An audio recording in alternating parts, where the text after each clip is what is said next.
The member for Longman has the call, and there'll be silence on my right as well as my left. Thank you, Madam Speaker. Madam Speaker, my question is to the Assistant Minister for Education. Will the minister inform the House of the impact of the world's biggest carbon tax on the childcare sector?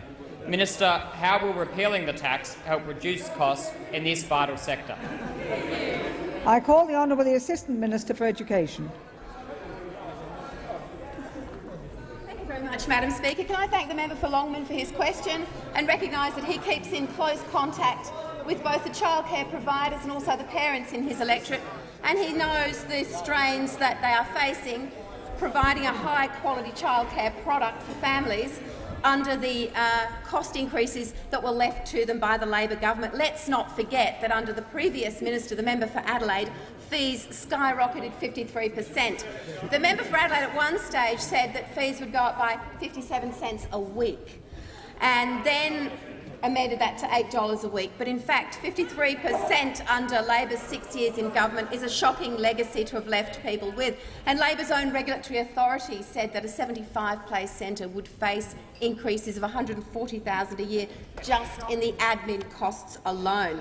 But if that's not enough, as if the red tape's not bad enough, the carbon tax on top of that. And one childcare provider in Queensland told me recently it would add about $1,000 a centre, and that is not inconsiderable. Centres are paralysed by the red tape that they're operating under, but many of them are small businesses, and many of them know the difficulties of managing their balance sheets when they've got this impost on top of them. Who can forget Earth Hour, Madam Speaker, when one of Labor's regulatory authorities marked a centre down for turning out the lights for Earth Hour. So now they get hit when they turn the lights off, and they get hit when they turn the lights on, because their carbon tax cost on their electricity bill is such an impost. So we understand that children need to be in air-conditioned comfort. We recognise that. Whether you're in Queensland, where the temperature is 35 degrees in the member for Longman's electorate, whether you're in Tasmania, where it's -3.5 degrees, heating, cooling, this adds considerably to the cost of providing childcare, high-quality childcare for the nation's children.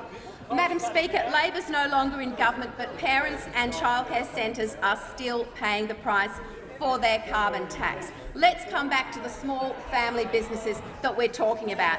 Labor doesn't care about balance sheets. Remember the state of the balance sheet when they came into government was $45 billion in net assets. When they left government was $162 billion in net debt. That's a $206 billion deterioration in the nation's balance sheet over 6 years in government. They don't care about the balance sheets of Australian families, all the difficulties that centres are operating under, all the pressures that everybody faces. So it's time to scrap the carbon tax, stop this silly filibuster in the Senate, and remember front and centre that we in the government have families and small businesses at the heart of what we do.